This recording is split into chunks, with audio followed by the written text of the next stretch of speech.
Welcome to travel മാനിയാക്ക്. ഞങ്ങൾ ഇതാ ഇന്ന് പോകുന്നത് അറേബ്യൻ നൈറ്റ് വില്ലേജ് എന്ന് പറഞ്ഞ അബുദാബിയിലുള്ള ഒരു ഹോട്ടലിലേക്കാണ്. അത് ഡെസേർട്ടിന്റെ നടുവിലുള്ള ഹോട്ടലാണെന്നാണ് പറയുന്നത്. അപ്പം നമ്മൾ ഓഫ് റോഡേഴ്സ് ആയാലും നമുക്ക് കൂടുതൽ ഇഷ്ടമാവുമെന്ന് വിചാരിക്കുന്നു. അപ്പോൾ ഇതാ അച്ഛനും 2 മക്കളുണ്ട്. ഒരാൾ നാട്ടിലാണ്, ഒരാൾ വർക്ക് ഫ്രം ഹോമാണ്, വർക്ക് ഫ്രം കാർ. നമ്മളിപ്പോൾ വീട്ടിൽ നിന്ന് ഇറങ്ങിയിട്ടേ ഉള്ളൂ. നമ്മുടെ വീട്ടിൻ്റെ തൊട്ടടുത്തുള്ള മംസാർ സെൻ്റർ ആണ് ഈ കാണുന്നത്. നമ്മൾ ജസ്റ്റ് ഇറങ്ങിയിട്ടേ ഉള്ളൂ. നട്ടുച്ച നേരമാണ്, അതായത് ഒരു 1 മണി 1:30 ആയപ്പോഴാണ് നമ്മൾ ഉച്ചയ്ക്ക് 1:30 ആയപ്പോഴാണ് ഇറങ്ങിക്കണത്. ലഞ്ച് കഴിച്ചിട്ട് വീട്ടിൽ നിന്ന് ഇറങ്ങി. ഇത് ബുക്ക് ചെയ്തതും ഒക്കെ ഈ സ്റ്റേക്കേഷൻ പ്ലാൻ ചെയ്തതും ബുക്ക് ചെയ്തതൊക്കെ രമേശ് ഏട്ടനാണ്. ആക്ച്വലി ഇത് റംദാൻ്റെ പെരുന്നാളിൻ്റെ ഹോളിഡേയ്സ് ആണ്. അപ്പോൾ പെരുന്നാൾ ബുധനാഴ്ച, വ്യാഴാഴ്ച നമ്മൾ അബുദാബി ബാബ്സ് മന്ദിർ കാണാമെന്നാണ് പ്ലാൻ ചെയ്തത്. അപ്പോൾ ഭയങ്കര തിരക്ക് അവിടെ പറഞ്ഞതായിരുന്നു. ഞങ്ങളത് ക്യാൻസൽ ചെയ്ത് പെട്ടെന്ന് തീരുമാനിക്കുകയാണ് ചെയ്തത്. വെള്ളിയാഴ്ച ഉച്ചയ്ക്ക് ഈ ഹോട്ടലിൽ സ്റ്റേക്കേഷൻ എടുത്തിട്ട് ശനിയാഴ്ച ഉച്ചയ്ക്ക് തിരിച്ചു പോരാം എന്നുള്ളത്. അപ്പോൾ ഇതൊക്കെ രമേശേട്ടൻ്റെ പ്ലാനുകളാണ്. രമേശേട്ടൻ്റെ പ്ലാനുകളൊക്കെ അങ്ങനെയാണ്, ഇൻസ്റ്റൻറ്റ് പ്ലാനുകളാണ്, പക്ഷേ സൂപ്പറായിരിക്കും. അങ്ങനെ ഞങ്ങൾ ഉച്ചയ്ക്ക് ഭക്ഷണം കഴിഞ്ഞിട്ട് ഇറങ്ങി പുറപ്പെട്ടു. ഹോളിഡേയ്സ് ആയതുകൊണ്ട് തന്നെ ഈ നേരത്ത് വലിയ തിരക്കൊന്നുമില്ല. അങ്ങനെ നമ്മൾ നേരെ അലൈൻ റോഡ് വഴിയാണ് പോകാൻ ഉദ്ദേശിക്കുന്നത്. ഇത് ഡെസേർട്ടിൻ്റെ നടുവിലാണെന്ന് പറഞ്ഞല്ലോ. അപ്പോൾ ഇവിടേക്ക് ഈ ഹോട്ടലിലേക്ക് എത്താനായിട്ട് 2 വഴികളുണ്ട്. ഒരു വഴി ഡെസേർട്ടിൻ്റെ നടുവിൽ കൂടെയുള്ള വഴിയാണ്, വേറൊരു വഴി കുറച്ച് മണ്ണായിട്ടുള്ള സലൂൺ കാറിനും പോകാൻ പറ്റുന്ന വഴിയാണ്.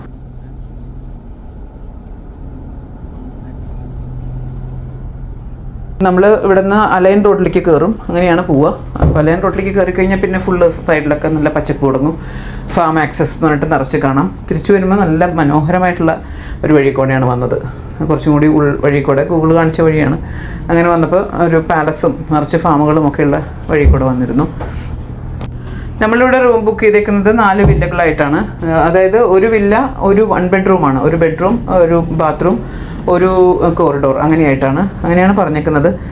അപ്പം നമ്മൾ നമുക്കിപ്പോൾ നമ്മുടെ കൂടെ 2 മക്കളുണ്ട്, രമേശിൻ്റെ 2 മക്കളുണ്ട്. അപ്പോൾ ഒരു ഫാമിലി എന്ന് പറഞ്ഞാൽ 4 ആളാണെന്ന് വെച്ചാലും ഓരോ വില്ല 2 സെപ്പറേറ്റ് വില്ലയായിട്ട് എടുക്കണം. അങ്ങനെ 4 വില്ലകളാണ് ടോട്ടൽ എടുത്തേക്കുന്നത്.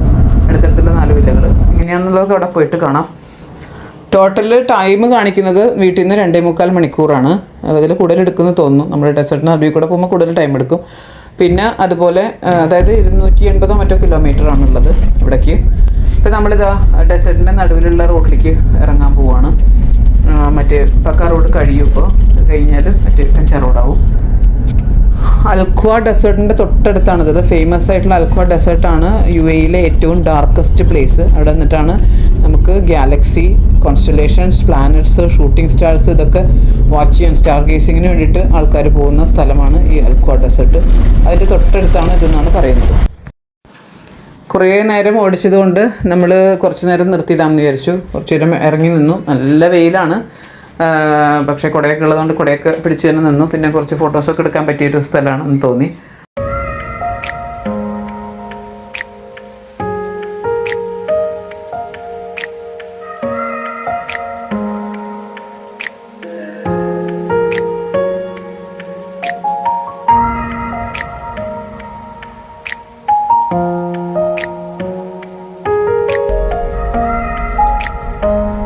ഞങ്ങൾ വീണ്ടും യാത്ര തുടങ്ങി. ഡെസേർട്ടിൻ്റെ നടുവിൽ കൂടെയുള്ള ഈ യാത്ര ഒരു 25 കിലോമീറ്ററാണ് പറയുന്നത്. അപ്പോൾ ഒരു 3/4 മണിക്കൂറോളം എടുത്തു. പിന്നെ നമ്മളിടയിൽ നിന്ന് ചായ കുടിച്ചല്ലോ, അങ്ങനെ കുറച്ച് ടൈം എടുത്തിട്ട് തന്നെയാണ് പതുക്കെ പോയത്.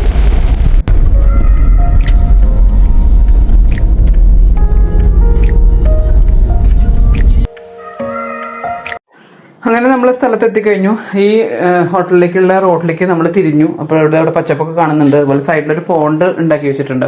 ഒരു ആർട്ടിഫിഷ്യൽ പോണ്ട് ഉണ്ടാക്കി വെച്ചിട്ടുണ്ട് സൈഡിൽ തന്നെ. അകത്ത് സ്വിമ്മിംഗ് പൂളൊക്കെ ഉണ്ട്. ഇതൊരു പോണ്ടാണ്. ഒരു പ്രത്യേക രീതിയിലാണ് ഈ ഹോട്ടലിൻ്റെ ഫ്രണ്ടൊക്കെ കാണുമ്പോൾ. അതിൻ്റെ സൈഡിൽ തന്നെ അതിൻ്റെ ചെറിയ ചെറിയ രൂപങ്ങൾ കാണാം. ഈ മസ്കറ്റിലൊക്കെ നമ്മൾ പോകുമ്പോൾ മലയുടെ മുകളിലൊക്കെ കാണുന്ന ഒരു കോട്ടകൾ പോലെ കാണാം. അതുപോലത്തെ ഒരു മോഡൽ ഒക്കെ ഉണ്ട് ഫ്രണ്ടിലും. അതുപോലെ ആ റോഡിലേക്ക് കയറുമ്പോൾ അതിൻ്റെ സൈഡിലൊക്കെ അതിൻ്റെ മിനിയേച്ചർ രൂപങ്ങളൊക്കെ കാണാം. ഒരു പ്രത്യേക വൈബാണ്. അപ്പോൾ അതാ നമ്മൾ ഇതിൻ്റെ ഫ്രണ്ടിൽ തന്നെ എത്തിയിട്ടുണ്ട്. ഒരു 4:30 ആൾക്കാർ, ടൂറിസ്റ്റുകളൊക്കെ ഉണ്ട് അവിടെ. അവർ ബഗ്ഗിയും ഒക്കെ ആയിട്ട് എൻജോയ്മെൻ്റ് അവിടെ തുടങ്ങിയിട്ടുണ്ട്. അങ്ങനെ കുറച്ച് വണ്ടികൾ പാർക്ക് ചെയ്തിട്ടുണ്ട്. ഒരു പ്രത്യേകത എന്താണെന്ന് വെച്ചാൽ ഒരൊറ്റ ഇന്ത്യൻസ് ഉണ്ടായിരുന്നില്ല. പിന്നെ റഷ്യൻസ്, ലബനീസ് അങ്ങനെയുള്ള ആൾക്കാരെയാണ് നമ്മളിവിടെ കണ്ടത്. ഒരു ചൈന കപ്പിളുണ്ടായിരുന്നു. അങ്ങനെ ഇന്ത്യൻസൊന്നും ആരും ഉണ്ടായിരുന്നില്ല. ക്യാമൽ റൈഡും ബഗ്ഗിയും ഒക്കെ അവിടെ നടക്കുന്നുണ്ട്. അപ്പോൾ ഇത് ഇങ്ങനൊരു കോട്ട പോലെയുള്ള സ്ഥലമാണ്, അതിലേക്കാണ് നമ്മൾ കയറേണ്ടത്. അതിൻ്റെ അകത്ത് കയറിയപ്പോഴാണ് മനസ്സിലായത് അത് റിസപ്ഷൻ ഏരിയയാണ്. നല്ല അടിപൊളിയായിട്ട് ചെയ്തിട്ടുണ്ട്. അവിടെ ചെല്ലുമ്പോൾ തന്നെ നമുക്ക് മനസ്സിലാവും ഇത് ഒരു പ്രത്യേക രീതിയിൽ കൺസ്ട്രക്ഷൻ ചെയ്തിട്ടുള്ളൊരു ഹോട്ടലാണെന്നുള്ളത്. അകത്ത് കയറി കഴിഞ്ഞാൽ നല്ല അടിപൊളിയാണ്. മുകളിൽ നമ്മുടെ പോലെ തട്ട് പോലെ ഇട്ടിട്ട് അതിൻ്റെ പനമ്പ് ഒക്കെയാണ് വെച്ചേക്കുന്നത്. സൈഡൊക്കെ ശരിക്കും ഭിത്തിയാണ്. റിസപ്ഷനാണ്. ഇവിടെ കുറേ അങ്ങനെ എക്സിബിറ്റ്സൊക്കെ വെച്ചിട്ടുണ്ട് ഭംഗിക്ക്. അവിടെ നിന്ന് പെട്ടെന്ന് തന്നെ പ്രൊസീജിയർ ആയിട്ട് നമ്മൾ അതിൻ്റെ പുറത്തേക്ക് ഇറങ്ങുമ്പോൾ അവിടെ ഇങ്ങനെ പച്ചപ്പും ഒക്കെ ആയിട്ട് പനകളും ഒക്കെ വെച്ചിട്ട് നമുക്ക് ദൂരെ ഇങ്ങനെ പലതരത്തിലുള്ള ഹട്ടുകൾ കാണാം. പലതരത്തിൽ സെപ്പറേറ്റ് റൂമുകൾ പോലെ പലതരത്തിലുള്ള ഹട്ടുകൾ കാണാം. ചില ഹട്ടുകൾ പുറത്ത് പുല്ലുകൊണ്ട് പൊതിഞ്ഞിട്ടുണ്ട്, ചിലത് പ്ലെയിനാണ്. നമ്മളെടുത്തേക്കുന്നത് പുറം അകവും ഒക്കെ പുല്ലുകൊണ്ടും ഒക്കെ പൊതിഞ്ഞിട്ടുള്ളതാണ്. പുറത്ത് പുല്ലാണ് കാണുന്നത്. അകത്തേക്ക് കയറി കഴിഞ്ഞാൽ റൂഫുമൊക്കെ, അകത്ത് കയറി കഴിഞ്ഞാൽ പനമ്പ് കയറും ഇട്ട് കെട്ടിക്കുന്നത് പോലെ ഭയങ്കര ഒരു രസമാണ് അതിൻ്റെ അകത്ത് കയറി കഴിഞ്ഞാലും ഒക്കെ. നമ്മൾ ഇതിൻ്റെ അകത്തേക്ക് കയറി കഴിഞ്ഞാൽ നമ്മൾ ഡെസേർട്ടിൻ്റെ നടുവിലാണെന്ന് തോന്നുകയില്ല. നിറച്ച് ചെടികളും അതുമാത്രമല്ല നിറച്ച് കിളികളുടെ ശബ്ദവും ഒക്കെ ആയിട്ട് കാലത്ത് നടക്കുമ്പോൾ ശരിക്കും ശബ്ദങ്ങൾ ഇങ്ങനെ കേൾക്കാം, നിറച്ച് കിളികളും ഒക്കെ ആയിട്ട്. ഇതിൻ്റെ അപ്പുറം മറ്റേ ഭാഗം ഫുള്ള് ഡെസേർട്ടാണ്. സാൻഡ് ബോർഡ്സിൻ്റെ ഏരിയ, സാൻഡ് ബോർഡ് കൊണ്ട് കളിക്കാനുള്ള ഏരിയയൊക്കെ ഫുള്ള് ഡെസേർട്ടാണ്. 4 ചുറ്റും ഡെസേർട്ടാണ്. പക്ഷേ അകത്തേക്ക് കയറി കഴിഞ്ഞാൽ ഭയങ്കര രസമാണ്. ഇനി നമുക്ക് ഇവിടുത്തെ വിവിധ കാഴ്ചകൾ കാണാം. ഇതിൻ്റെ അകത്തുള്ള വെറുതെ ആർട്ടിഫിഷ്യലായിട്ട് കിണർ പോലെ ഒരു സാധനം ഉണ്ടാക്കി വെച്ചേക്കുന്നു. പിന്നെ സ്വിമ്മിംഗ് പൂളുണ്ട്. അത് കഴിഞ്ഞാൽ സാൻഡ് ബോർഡിൻ്റെ ഏരിയ. ബാക്കിലേക്ക് പോയി കഴിഞ്ഞാൽ സാൻഡ് ബോർഡ് എടുത്ത് കുട്ടികൾക്കും വലിയവരും ഒക്കെ കളിക്കുന്നുണ്ട്. അങ്ങനെ അതിൻ്റെ സൈഡിലാണ് അവിടെ റെസ്റ്റോറൻറ്റും അതുപോലെ ഓപ്പൺ ഏരിയ ആയിട്ട് ഡിന്നർ ഓപ്പൺ ഏരിയയിൽ നമ്മൾ ഡെസേർട്ട് ഡ്രൈവിന് പോകുമ്പോൾ സഫാരിക്ക് പോകുമ്പോൾ ചെയ്യുന്ന പോലെ ഉള്ള ഡിന്നറാണ്. ഓപ്പൺ ഏരിയയിൽ പിന്നെ ബെല്ലി ഡാൻസും ഒക്കെ ആയിട്ടുള്ള ഡിന്നറാണ്. ബ്രേക്ക്ഫാസ്റ്റ് റെസ്റ്റോറൻ്റ് അടുത്താണ്. അതിൻ്റെ സൈഡിൽ തന്നെ റെസ്റ്റോറൻ്റ് ഉണ്ട്. ആ ഏരിയ അതൊക്കെയുണ്ട്. പിന്നെ ഫ്രണ്ടിലേക്ക് പോയിട്ടാണ്, ഫ്രണ്ടിൽ വണ്ടി പാർക്ക് ചെയ്യുന്നിടത്തിട്ടാണ് നമ്മൾ ബഗ്ഗിയും, അവിടെയാണ് ബഗ്ഗിയും പിന്നെ സൈക്ലിംഗ് ഉണ്ട്, ബഗ്ഗിയുണ്ട്, ക്യാമൽ റൈഡുണ്ട്, അതൊക്കെയുണ്ട്. നമ്മൾ സ്വന്തമായിട്ട് വണ്ടി എടുത്ത് ഒരു ഡെസേർട്ട് ഡ്രൈവിനും പോയി വൈകുന്നേരം, അതുപോലെ തന്നെ കാലത്തും പോയി. ഇനി അതിൻ്റെ കാഴ്ചകളൊക്കെ കാണാം നമുക്ക്. ഇതിൻ്റെ അകത്തുള്ള കാഴ്ചകളും പുറത്ത് പോയതും ഡെസേർട്ട് ഡ്രൈവിന് പോയതും ഒക്കെ.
അങ്ങനെ രാത്രിയിലത്തെ ഡിന്നറൊക്കെ അടിപൊളിയായിരുന്നു. അത് കഴിഞ്ഞിട്ട് ഞങ്ങൾ രാവിലെ തന്നെ 5:45 ഒരു ഡ്രൈവിന് പോയി. സൺറൈസ് കറക്റ്റായിട്ട് കാണാൻ പറ്റില്ല, കാരണം ആകാശത്ത് നിറച്ച് കാർമേഘമായിരുന്നു. പക്ഷെ നല്ല അടിപൊളി വ്യൂ ആയിരുന്നു. കുറേ ഡ്രൈവ് ചെയ്തു. നല്ല ട്യൂൺസാണ്, നല്ല സൂപ്പർ ട്യൂൺസാണ്. ദുബായിലെ ട്യൂൺസ് ഷാർജ ട്യൂൺസ് പോലെയല്ല, അബുദാബി ട്യൂൺസ് ഡിഫറെൻ്റ് ആണെന്ന് മനസ്സിലായി. നല്ല അടിപൊളി ഡ്രൈവായിരുന്നു. അത് കഴിഞ്ഞ് കുറേ നേരം ഡ്രൈവ് ചെയ്തിട്ടേ വന്നുള്ളൂ. പിന്നെ ആ പോണ്ടിൻ്റെ അടുത്തേക്കൊക്കെ പോയി. പിന്നെ അതുപോലെ തന്നെ രാവിലെ തന്നെ ക്യാമൽ റൈഡിന് പോകുന്ന ആൾക്കാരുണ്ട്. സൺറൈസ് കാണാനായിട്ട് നമുക്ക് സ്വന്തം ഡ്രൈവ് ചെയ്ത് പോകാം, അല്ലെങ്കിൽ ക്യാമൽ റൈഡായിട്ട് പോകാം. അങ്ങനെ ഞാൻ നേരത്തെ പറഞ്ഞിട്ട് ചൈനീസ് കപ്പിൾ ഉണ്ടായിരുന്നു, അവർ ക്യാമൽ റൈഡിന് വന്നേക്കണതൊക്കെ വഴിയിൽ വെച്ച് കണ്ടിരുന്നു.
എയ്റ്റ് 8:30 തൊട്ടിട്ടാണ് ബ്രേക്ക്ഫാസ്റ്റ്. അപ്പോൾ 8:30 മുമ്പ് തന്നെ ഞങ്ങൾ വന്ന് ഡ്രസ്സൊക്കെ മാറി ബ്രേക്ക്ഫാസ്റ്റിന് പോയി. ബ്രേക്ക്ഫാസ്റ്റ് റെസ്റ്റോറൻറ്റിൻ്റെ അകത്താണ്.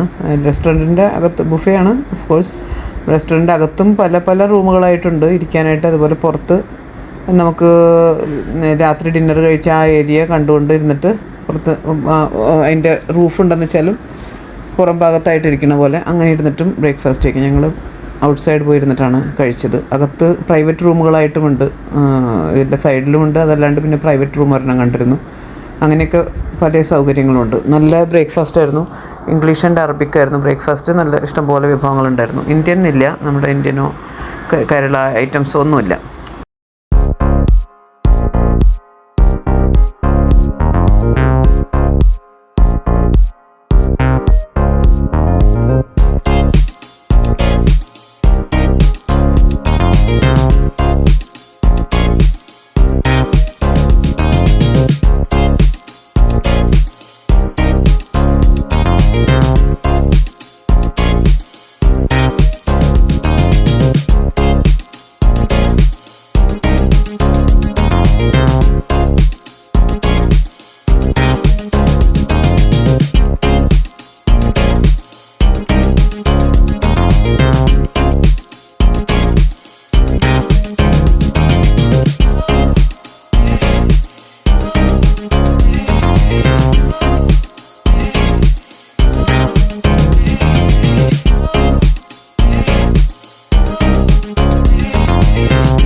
തലേദിവസം രാത്രി കുട്ടികൾ മാത്രമാണ് പൂളിൽ പോയത്.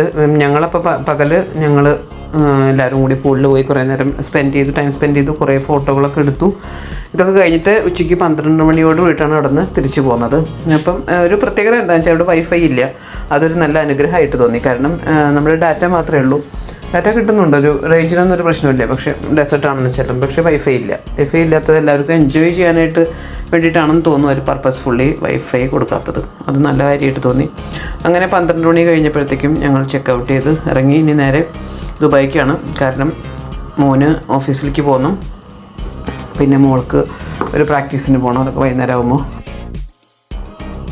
അതിന് മുൻപ് തന്നെ ഒരു ഡ്രൈവും കൂടി ചെയ്യാമെന്ന് വിചാരിച്ചിട്ട് ഞങ്ങൾ അതിൻ്റെ പുറമേയുള്ള കുറേ ഏരിയകൾ, അവിടെ ട്രീ ഹൗസ് എന്ന് പറഞ്ഞിട്ട് ഏരിയ ഉണ്ട്, അങ്ങനെയുള്ള ലൊക്കേഷൻ കളക്ട് ചെയ്യാനായിട്ട് രമേശേട്ടനും ഞങ്ങളും കൂടി വരണ വഴിക്ക് ഒരു ഡ്രൈവ് കഴിഞ്ഞിട്ടാണ് പോകുന്നത്. നല്ല ഡെസേർട്ടാണ്, നല്ല രസമുള്ള ഡെസേർട്ടാണ്. കുറേ പോയിന്റുകളൊക്കെ രമേശേട്ടൻ മാർക്ക് ചെയ്ത് വെച്ചിട്ടുണ്ട് ഇനി ഡ്രൈവിന് പോകാനായിട്ട്. നല്ലതായിട്ട് മഴ കിട്ടുന്ന ഡെസേർട്ടാണെന്ന് തോന്നുന്നു. കുറച്ച് മരങ്ങളും ബുഷുകളും ഒക്കെ വളർന്ന് നിൽക്കുന്നുണ്ട്. നല്ല ഏരിയയാണ്. അങ്ങനെ ഞങ്ങളുടെ ഡ്രൈവൊക്കെ അവസാനിപ്പിച്ച് തിരിച്ച് പോരാനുള്ള വഴിയിലേക്ക് കയറി. ഇതാണ് തിരിച്ചു വരുന്ന വഴിക്ക് ഞാൻ നേരത്തെ പറഞ്ഞ ഒരു നല്ല മനോഹരമായ ഫാം ഏരിയ. ഇവിടെ മാവും അങ്ങനെ പലതരത്തിലുള്ള ഫാമുകൾ കണ്ടു. അതൊരു പാലസ് ഏരിയയാണ്. കുറച്ചും കൂടി കടന്നപ്പോഴാണ് അതൊരു പാലസാണെന്ന് അവിടെ എഴുതി വെച്ചേക്കണം കണ്ടത്. നല്ല രസമുള്ളൊരു യാത്രയായിരുന്നു അത്.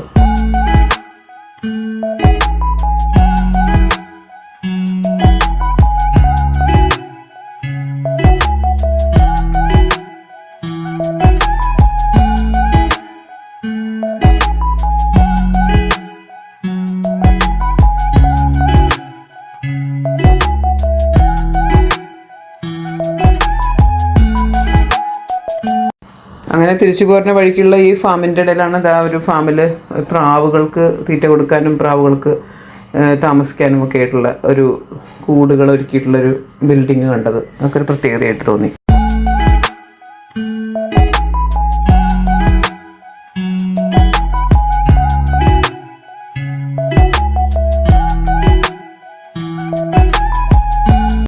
വഴിയിൽ ബോർഡ് കണ്ടപ്പോഴാണ് മനസ്സിലായത് അൽ ഖസ്ന പാലസ് എന്ന് പറഞ്ഞിട്ടുള്ള ഒരു പാലസിൻ്റെ ഏരിയയാണ് ഇത്. ഏതോ പാലസാണെന്ന് തോന്നിയിരുന്നു, പക്ഷേ ഏത് പാലസാണെന്ന് മനസ്സിലായിട്ടുണ്ടായില്ല. ഇതാ ഇവിടെ ഈ വളയുമ്പോൾ ബോർഡ് കാണാം.